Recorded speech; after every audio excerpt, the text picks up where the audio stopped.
don't know, I just felt like I should add a little something, you know. Vanna White, come on down. So today we're going to hear from our newest board member, Tom Bergstrom. He's going to talk to us about George Lakoff. Has anyone read George? Familiar with George? Friend of George? We all love George, and we're here to find out how we're going to talk to our more conservative counterparts. Is that correct? Somewhat? Yeah, we'll have strategies. We'll have strategies around how we talk to our conservative friends.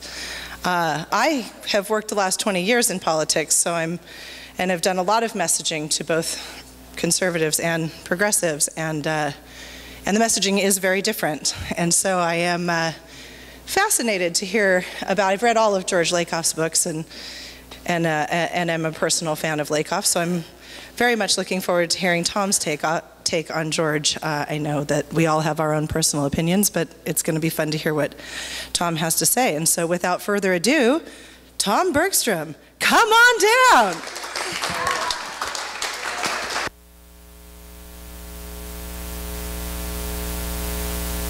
Turn this on. It's working. Get the computer going.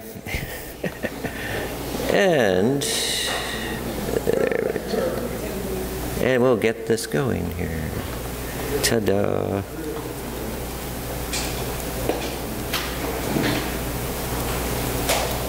And that's what we wanted. Control L, I believe. There we go. All right. Psychology and political framing. Okay, we can see that pretty well, I think. Okay. So, I've always wondered what's going on with the conservative mind, so I decided, well, I just didn't know what. And then I started seeing these videos on the internet by George Lakoff. And I just got, whoa, he really piqued my interest. And he deciphered, not alone, he is not the only one who has deciphered this, but he has built upon other people's work to figure out how to decipher how conservatives think. And we're going to get some eye-opening information here, I think, unless you already know. All right. So, again, sources for this are from George Lakoff. All the images and videos used are for nonprofit educational use, and my views are not that same views of the humanist community and of the videos in my sources. Okay. Now we have these, every word that we have, every adjective we have invokes an emotion in your mind. And things like, he is an upright moral person, he is a low-life baboon, her purity is as white as snow, her heart is as dark as coal. Yes. I'm sorry, but we'll take questions later. So, we have mental frames. We categorize verbiage into various frames. Upright, purity, white, low, and dark are categorized frames into your mind, and everything you basically hear and see is going to be categorized in some way or fashion. And then whatever is sifted into your frames is how you see reality in the world. Okay? Whether something's true or false is based on how you frame your words. Now, your system of what is true, okay, if lies or facts do not fit into your system of what is true, they are rejected. Okay? Doesn't matter if it's a lie or if it is something that is true. Your mind will reject it as being true because it doesn't fit in your frame. Framing is the most ordinary thing you do. You think in terms of structured called frames, and let me tell you just a bit about it. The work on this was done in the mid-1970s. 1974, frame analysis by Irving Goffman came out. 1975, the linguistic work of Charles Fillmore. Goffman looked at institutions and studied them by actually working in them. He worked in an insane asylum and in Las Vegas as a croupier in order to study them. You know, very serious research. Had to go to Las Vegas. Very scholarly. Now, what he discovered was this. Every institution is structured by a frame, and it has two parts. Roles or frame elements. For example, take a hospital. You have doctors, patients, nurses, orderlies, receptionists, instruments like scalpels, places like operating rooms. Those are the frame elements. Then there are scenarios. What happens in this frame? So you know that surgeons operate on patients with scalpels in operating rooms, right? And lots of other things happen in the frame. So that is what a frame is. And you know the boundaries. For example, you walk into the hospital to visit a friend. You go to the reception desk, there's a doctor lying there, they hand you a scalpel, and they say, you're operating on this doctor. It doesn't fit the frame, and you know it doesn't. Okay? That is called breaking the frame. It's outside of it. You think in terms of those frames, and they are physically realized in the neural circuitry of your brain. And one of the things that my colleague Jerry Feldman and his students at Berkeley have done is figure out the kind of neural computation needed to characterize frames. And it's actually pretty simple. There's a reason why we think in this way. Now, other great result about frames is Charles Fillmore's. He's a member of my linguistics department, now retired, one of the great linguists in the world. He figured out that every word in every language is defined relative to a frame. Every word, like surgeon, or scalpel, or menu for a restaurant, and so on. You understand it in terms of a structure like that. So this is normal. Frames are the most normal things in the world, and we'll see in a minute that they are thoroughly political. Then there's metaphor, and I'll tell you just briefly about that, because that is also thoroughly political. Let's take a non-political example.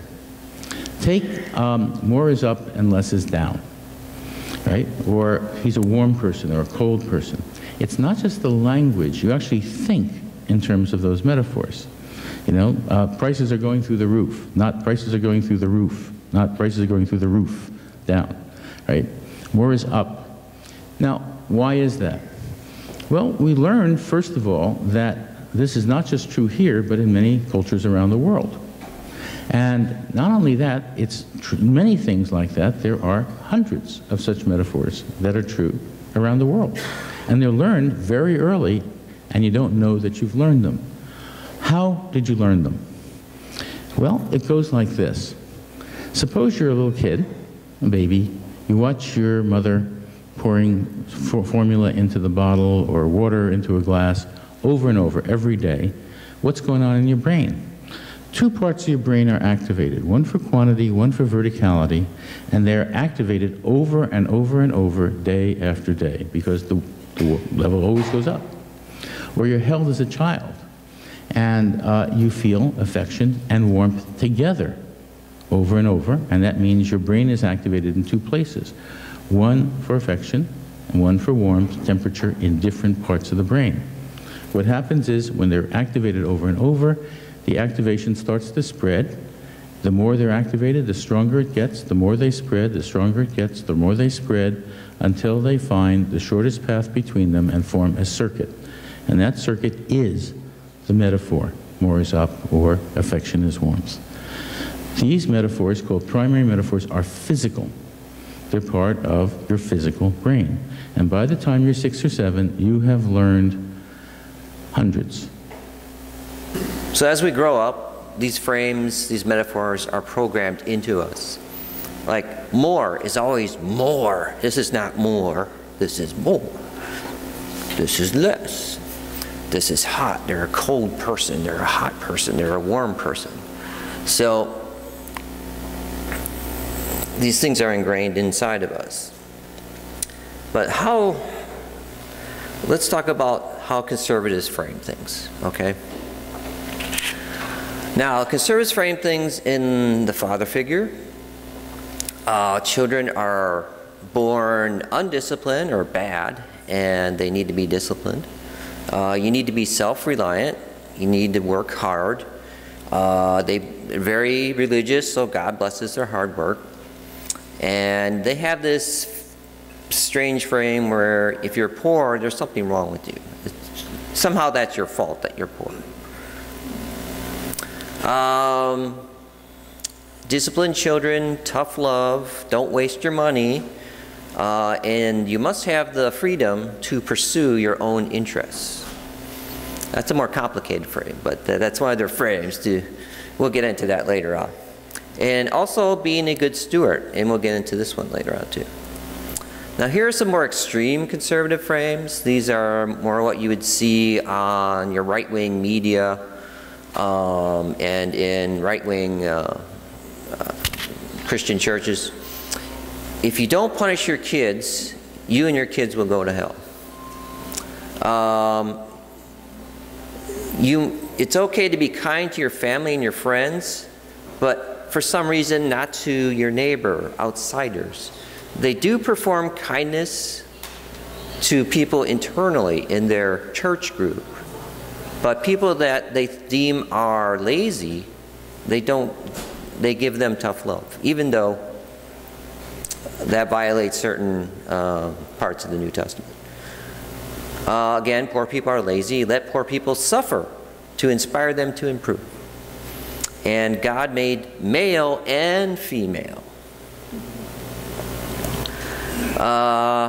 The rich worked hard and deserve their riches. Do not regulate or tax business because they worked hard for that. You know, that's their money. You shouldn't take it away from them. You should reward them. They believe in the invisible hand of the free market, which comes from Adam Smith. Sam? No, Sam, both. Both, okay. And anyways, they believe in the invisible hand of the free market, which is, they're anti-abortion, no handouts to the poor, and even if babies die from poverty, that's okay because it's the parents' fault. It's very contradictive. And teach a man to fish because social programs make people dependent. There's this site, I'll go into that first because I remember a conservative person talked to me. I was with this multi-level marketing group, and they mixed religion, business, together. They did do this in this group. And they said, well, if you teach a man to fish, he can take care of himself. Well, that's sort of true because it's true and false at the same time, because you teach a man to fish, and then he goes out and fish, and then all of a sudden he starts fishing, and then they keep changing the rules on him, and the bigger fishermen take all his fish away, or they get some new regulation that hurts the small business fisherman so that he can no longer afford to fish. You know, and then it's sort of, it doesn't work that way. Environmental regulations, quote, hurt job creation. And again, you're causing undue costs upon business. It's okay for people to suffer as long as it saves their soul. God will not let man destroy the earth before God destroys it. And rich people, this is the most dangerous one. Rich people in power are ordained by God just like kings were ordained by God. That's from the Old Testament. That's a very nasty frame. All right, so again, this is the book Moral Politics, and this is where I'm taking a lot of the videos information from. And I'm going to play another video, and this video is about moral authority versus do-gooders. And this is a very interesting video, I thought.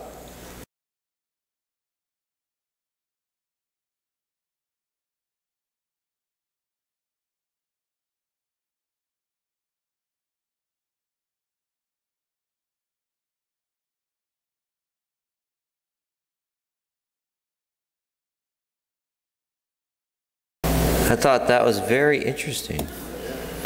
I thought that was very eye-opening, that why rich people have the right to rule. Okay, that's what they think. So here. Okay. Now, I'll repeat the conservative hierarchy again. God above man, man above the environment, which is also man above animals. Man above women, adults or parents above children. They also have family above the individual, the rich and powerful above everybody else, and Western culture, again, above Eastern culture. And again, there's this group I belong to. It was a multi-level marketing group. They actually believe that the United States was ordained by God, and then they could mix business and religion together. So this is sort of scary stuff, isn't it? And but they don't see it that way. They see, oh, it's also what I think the kings and rulers from throughout history have used to control people, and they have not figured that out. I mean, they have some good ideas. Yes, you should discipline your children, but not, you shouldn't, physically beat them. You need to discipline, you need to be organized, you need to be disciplined, to a point, but you also need to be compassionate. Okay, so let's continue on. So these are the more extreme. This hierarchy is more of the extreme conservatives. This is not every single conservative, okay? We're dealing with the more extreme elements that are in power, trying to stay in power. So I believe extreme conservative beliefs are dangerous because they claim God gave the rich the right to rule. And I don't remember getting that memo from God. Did God talk to you? Did God say, these rich people rule? No, I didn't get that. Okay, you didn't get that either. Okay. So let's talk about liberal frames. This is the Liberal Party of Canada. This is Equality for Everyone. This is Bloggers Unite for Basic Human Rights. Okay, liberal frames. Maternal, compassionate, sort of a mother figure. Human rights, empathy, share the wealth, women's reproductive rights, LGBT rights, social justice, income equality, worker rights, worker safety, food and product safety, living wage, climate change, pro-science, civil rights, child protection. Humanist liberal hierarchy. Men and women are equal, respect other cultures, use science and reason as your moral authority. Is that okay, with somewhat agreeable? I don't want to speak for all humanists of all kinds, but I thought this is a sort of our gist of what we... Right on. Right on, thank you. Okay.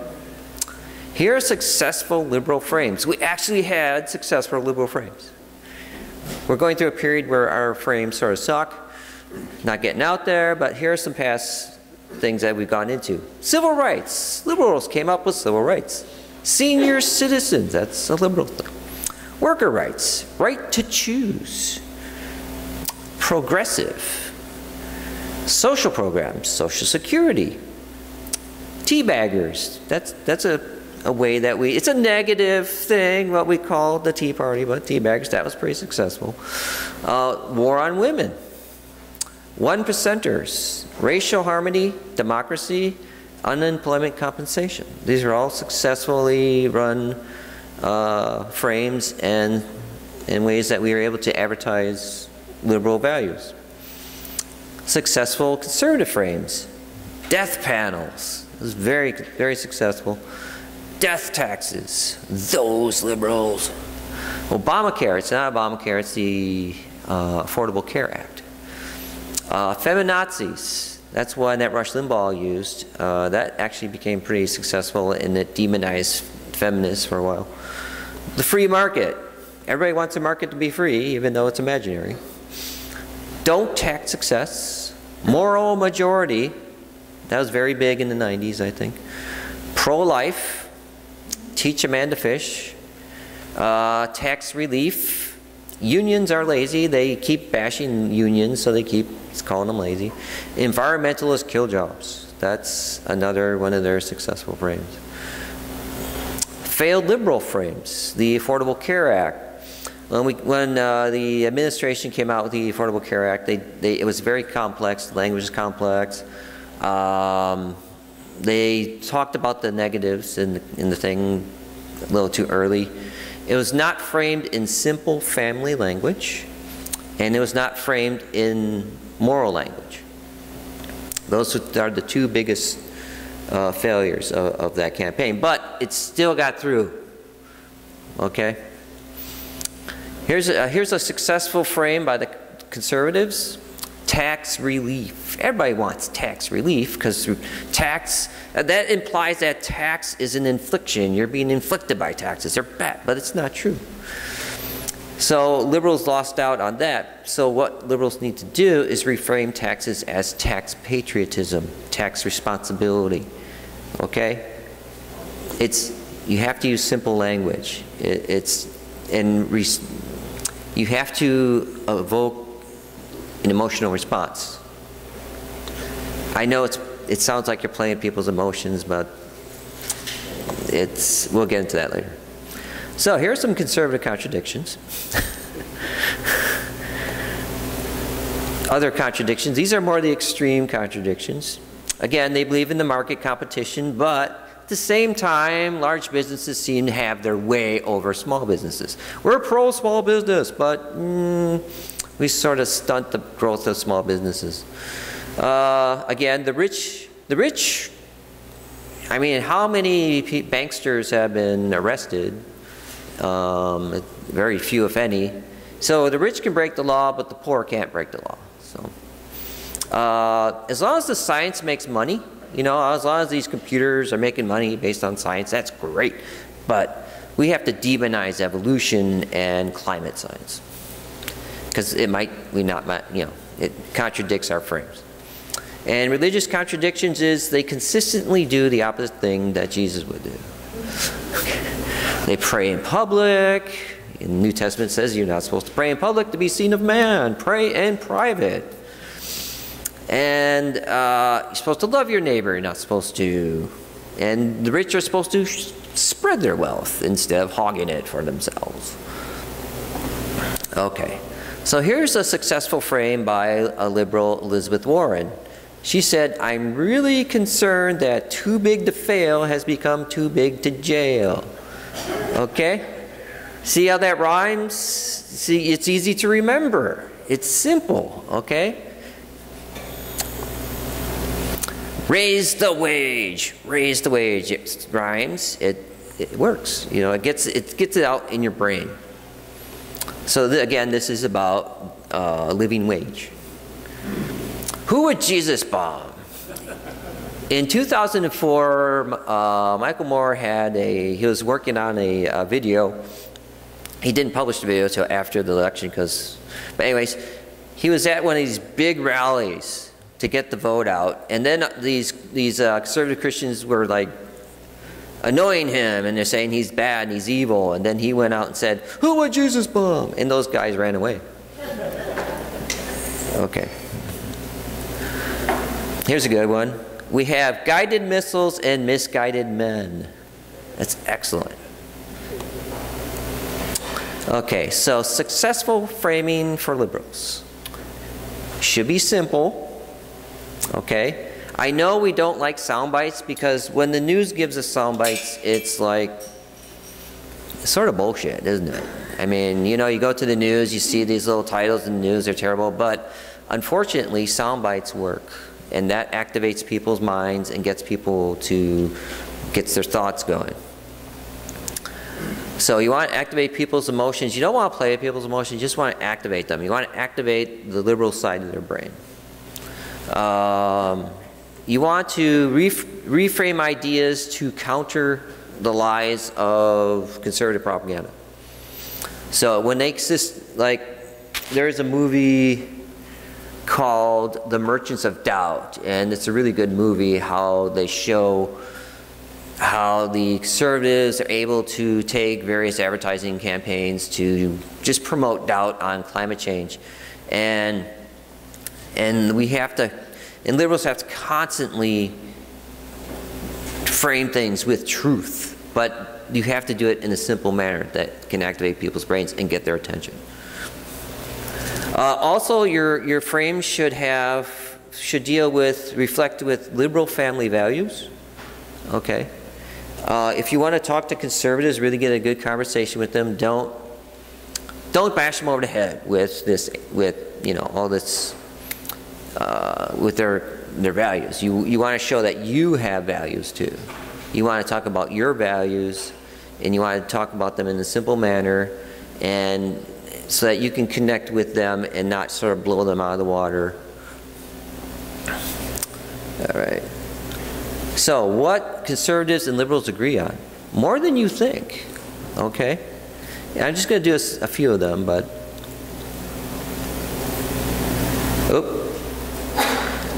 Okay, so more and more conservatives are actually starting to believe in climate change. Isn't that interesting?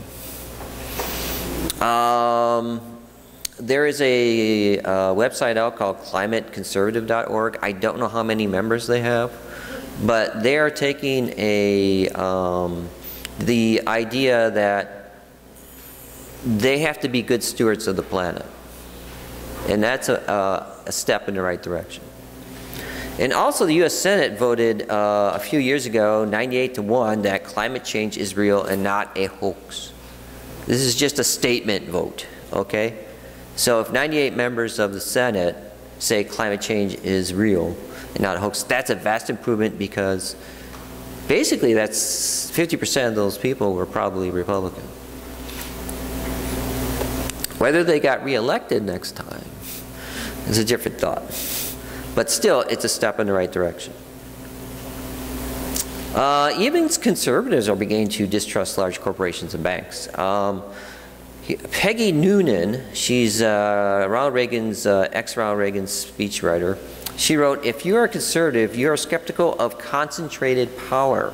Republicans should go to the populist right on the issue of bank breakup."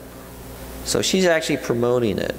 They have a different reason for why they want to break up large corporations, large banks, but at least they're on, they're in the right direction on some of these things. Here's a very bizarre one. I never thought Ted Cruz could actually come up with something I could agree on, but yeah, we're spending too much money on prisons, and it's costing the country too much money. So we need to do something about that. And it's not just, you know, and even Ted Cruz came up with that a month ago.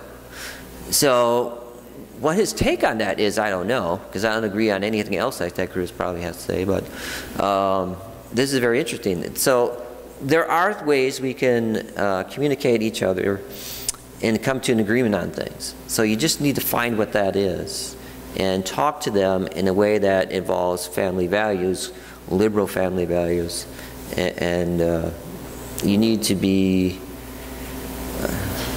you need to really show that you care about your values too. All right. So, conclusions for liberal framing. Give ideas in a clear and simple and direct message. Rebuke lies with true and simple messages, but don't be mean about it. Try to find common ground. And once you find common ground, try to do a bipartisan work to help reform the government. Okay? And I guess now I'll take some questions. I'm a little early. You're welcome. You're welcome. Okay. Okay. Okay. Let me do this really quickly. Alex 1, Jerry 2. Use the mic. Just go for more. Alex, Jerry, I don't know your name, I'm sorry. 3. Does anyone know that they have a question right up front? I want to get this going really quick so everybody knows how many people. 4. We have 4 people right now. 4 people, okay. Also, I just wanted to say that, again, this is Moral Politics, How Liberals and Conservatives Think. It's a really good book. And Professor George Lakoff has many books, but I just felt this was one of the better ones. Yeah, I just wanted to comment that, excuse me, when you were talking about better frames for ideas, I think tax responsibility is kind of a lousy phrase. What we want to talk about is our common responsibility. And okay. Taxes are what fund the common responsibilities. Well, if you want to frame it that way, go ahead. I don't think tax responsibility is going to catch on. It may not, but what I believe in tax responsibility is, okay, taxes are demonized for so long, but if you don't pay your taxes, we don't have police, we don't have fire departments, we don't have roads, we don't have defense, we don't have all these things that we take in common. And if you're not being responsible, as in you're a large corporation and you move overseas and to dodge taxes, we could say tax dodgers. Okay, but that's framed in a negative way. So we want to frame things in a positive way. And you can say tax dodgers and tax responsibility and other ways of framing that. But you need to frame it in a manner that shows your values. To get away from saying, oh, tax is bad, but tax is not bad. Okay? You need a way, the government needs a way to pay for regulation and pay for inspection and pay for safety, defense, and also for research and development. Okay, NASA, a lot of tax dollars went to NASA. We have a lot of inventions coming from NASA. And there's a lot of positives that we get from taxation. So tax responsibility would to form some type of tax system that would, how would I say, that would, I mean, yes, I believe we should tax the wealthy more for two reasons. One, when you redistribute the taxes back into the lower 99%, it grows the economy faster. And when you don't tax the wealthy enough and and cut government spending, you actually create recession and create more poverty. So by this idea of taxing money and redistributing it in the form of infrastructure, research and development, you get a big bonus from that, as very clear when like we increased taxes in the 1990s with the Clinton administration and paid off the debt and started developing more money for infrastructure and more money for the budget, and then the economy grew. Whereas in the Reagan administration, they cut taxes and borrowed money, and by the end of the Reagan administration, they were in a recession with huge debt. So it's how you frame it. Okay, next. Yeah, Jerry Grass, I got a few examples, well, a couple examples of conservatives doing things that are unexpected. One is the back during the 80s when there was that bank crisis. Actually, the savings and loan, yes. No, I'm not talking savings and loan. Okay. I'm talking 2008. Well, actually, speaking of savings and loan, there were bankers that went to jail then, but there weren't any bankers going to jail from 2008. But at the time that the Congress was debating about doing a bank bailout, actually the Democrats supported the bank bailout more than the Republicans. Recently, in the last week, George Shultz came out and said that Ronald Reagan would take action against climate change because he talked about what Ronald Reagan did in response to the ozone hole that led to the Montreal Protocol. So, you know, George Shultz says Ronald Reagan will do something about climate change. That's something worth mentioning. On the free market, you know, something that people don't often talk about is, you know, what do we really mean by a free market? And I took an economics class that talked about free market, and a real free market that's supposed to be good is supposed to take care of a lot of things like easy entrance to the market, complete information, no externalities, and a few other things, all of which we violate these days. Okay. All right, I'll talk about Ronald Reagan. I'm not an expert on Ronald Reagan, but Ronald Reagan, he signed the authorization for CARB, California Air Resources Board. And Nixon signed the EPA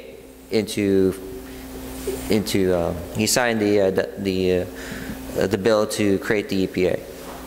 So we have conservatives that have worked with environmental causes and actually spearheaded some. We just need to remind conservatives about these things, because there's, as in the conservative mass media, they constantly downplay the facts about, oh, conservatives in the past have been very pro-environment and very pro, national parks and resources. And as for the free market, what I hear is more of a libertarian view on the free market, that there should be no regulation, and then everything is based on, you buy what you want to buy, and if this business is racist or immoral, then just don't buy from them. That's a very simplistic view, but I can't really make much more comments on the free market and all the beliefs that they have in the free market, other than the fact that they want to get rid of regulation. Okay. Okay. Couple comments. One to pick up on the prior gentleman's comments. Okay. Yeah, you have to talk right into the mic. Very good. Is that better? Yes, thank you. Okay.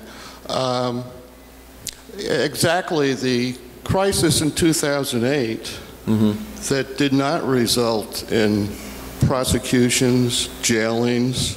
Yes. I might remind you, this was all done by a liberal executive branch. Okay? Just pick up on that comment. Liberal executive branch, and, okay, do you have more?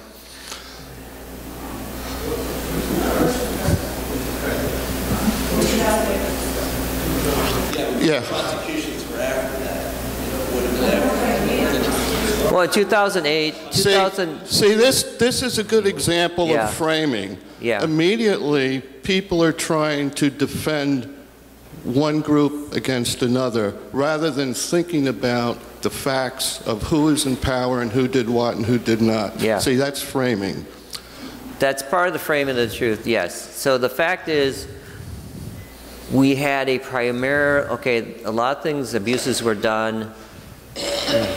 Yeah. The majority of the abuse. Okay, I don't need an explanation of that. Yeah. I have other comments. Okay. One thing that I've run into, people on both sides, we hear a lot of extremes and extremes. Yes, we do. People don't, my perception is the Occupy Wall Street people and the Tea Party people, they have so much in common. They're populist, okay? They may look at things or try to get there, but they're basically populist sentiments of the common broad base of people who are not liberals or conservatives, of the whole population. Okay, there is a misconception about, George Lakoff also talks about the fact that no one is pure liberal, no one is pure conservative. Everybody has a mixture of conservative and liberal beliefs. I'm not trying to say you're either or. That is not, this is just how conservatives frame things that confuse liberals, and how liberals frame things, and how they can better frame things to talk and work with conservatives. Can I make another comment? Again, I don't need an explanation or a defense. You've been speaking a lot. It's a discussion. Okay. So the thing is, going back to the crisis, all right. So you have to go back to the fact that the government has since 2001 been through 2009, the government's been primarily conservative run. So then after that, from 2009 to currently, we still have predominantly conservative in our Congress. However, in the Obama administration, which I believe is more in the moderate, they have not prosecuted enough. They have not prosecuted enough people at all. And I understand that. However, you have to understand that the Department of Treasury is full of conservative financial officers from the major banks. So they're not going to prosecute. Okay? Just one other point of reference. It also is, the thing is they're rich and they don't need to be prosecuted. That is another frame that's coming out through there. Okay, well that's a frame that you hold. No, it's not a frame I hold, it's a frame that conservatives hold. So you're making broad statements. I'm not making broad statements. Yes, you are. No. This is a frame that they hold. One other reference point. I heard reference to The Wealth of Nations and Adam Smith. Yes, Adam Smith. That is often misunderstood, and most people haven't even read it. I would refer you to his prior work, and I forget the exact title, Theory or Philosophy of Moral Sentiment or Sympathy, okay? Okay. I have not read that book. I'm sure you haven't. No. But I've read some things about Adam Smith. I'm not an expert. There's a 12-page on the Stanford thing to read. Okay. It gives you a much different perspective to frame the wealth of nations. The wealth of nations is misrepresented by both sides. Okay. Okay, this is question and answer. If we want to debate philosophy, we can do that over lunch. Okay. So make sure that as I hand you the microphone, you have a real question. No, that's all right. Hi, I wanted to see what you thought of a couple sound bites for climate change. What about climate change? Some sound bites for climate change. Okay. So basically, California has a year's worth of water left. Yeah, I heard that. We're using water that's 20,000 years old. And also, if it was framed as potential destruction of human civilization, instead of just climate change, you know, it's... Oh, just, okay. No, I've not read up. I wanted to know what you Okay. I've not read up on that. So what do you think of that? Yeah. I've not read up on... there's was it NASA or who was it? Yeah. It was NASA. It was NASA? Okay. Bill might be more of an expert on this. But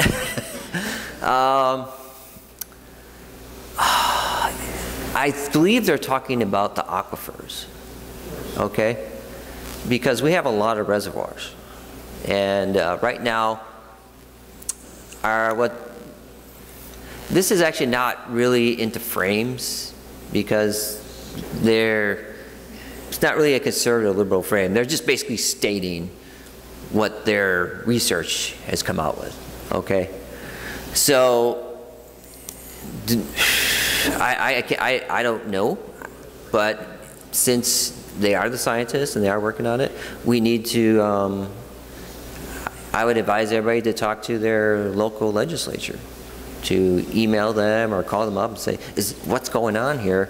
Are our aquifers going to be gone in 1 year or not? So, but I can't really speak for that. That's sort of a different, you know. I mean, we're both sides are concerned with resources. Okay. Hey, Mark. Okay. One thing I notice on both sides of the question is a sort of a tribal blindness. So that if you're a conservative and you're in the conservative tribe, you blindly, you know, accept conservative values and are against liberal values. And if you're on the liberal camp, you blindly accept liberal values without really considering conservative values the same sort of way. And when you have... Well, I've been both, actually. You know, yeah, it's interesting because when I look at this, because I'm somebody who's run for political office as both a Democrat and a Republican, so, which is, no, well, 2 years you don't apart. necessarily have to be in either party to be either way. But the interesting mental exercise is to, you know, really look at, you know, the other side's position and really look at your side's position and find things that are right on the other side and things that are wrong on your side, so as to break your mental habit of conservative versus liberal. And especially in this day with Obama as president, who is doing things, you know, that if the liberals, you know, should be vomiting over, quite frankly. You know, the too rich to jail is Obama. You know, Reagan put bankers in jail, Obama didn't. Deportation. That is true, yeah. Obama deports more people than Bush did. NSA spying, you know. Yeah. So you know, I just want to suggest the idea of getting out of your tribe and thinking it in more in reality-based fundamental terminology. Okay. All right. Again, I was trying to speak about how conservatives and liberals frame things. And I didn't want to go into exact politics, okay? Currently, the message to, you could say that both can be blind to their ideologies. I can see how that's completely true. There's a lot of, my biggest complaint with liberals of California is that they're pro women's rights, they're pro gay rights, but they completely ignore the blue collar and the working poor. They're just not doing enough for them. As we're on the conservative side, well, if you're poor, that's your fault. You have to have tough love and try to figure out how to work your way through that. But the reality is, when it comes to the poor and the working poor, that conservatives often ignore is something called neuropsychology. So if parts of your brain aren't working properly, then you're not going to have the ability to make more money and do the things and have the discipline that you would need to be more successful. Okay? Okay. Did that answer your question? I don't know. Okay. Tom, I don't know if you can easily pull up what you wrote down with the 3 kind of foundations for a humanist. Oh. And maybe explain a little bit how you came to those? Maybe I can. The 3 I came up with, I just wanted to keep them simple.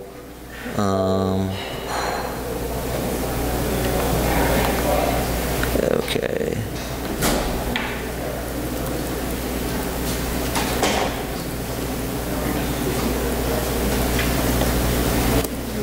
Okay.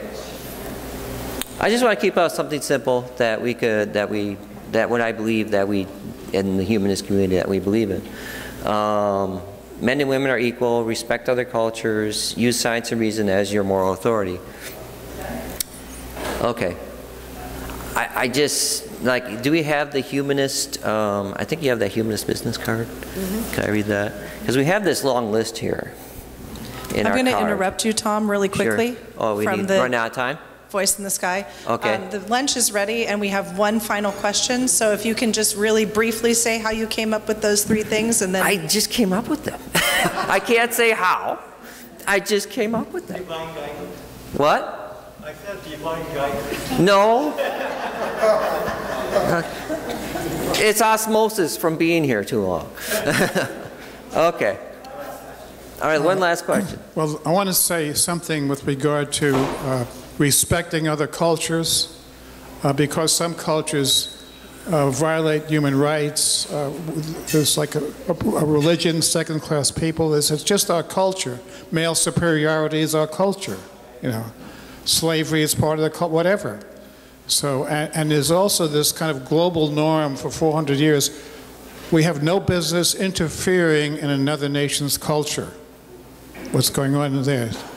On the other hand, in 2005, the UN changed that norm. There's something called the responsibility to protect. When some horrible things are going on within a nation, the world community has a responsibility to interfere. And I think that's something for us to think about. And I think there's a disagreement among liberals about whether we should get involved in other nations' affairs. Some liberals say we should get not involved in another nation's war, and so on. But if we think of ourselves as one human family, all wars are our wars. Wars that are going on elsewhere on the planet are our wars. These crimes that are committed elsewhere are crimes against us, humanity. Yeah, that's a really large issue. And I think that we're going to go ahead and discuss that over lunch. Thank you, Tom. Okay. You're welcome.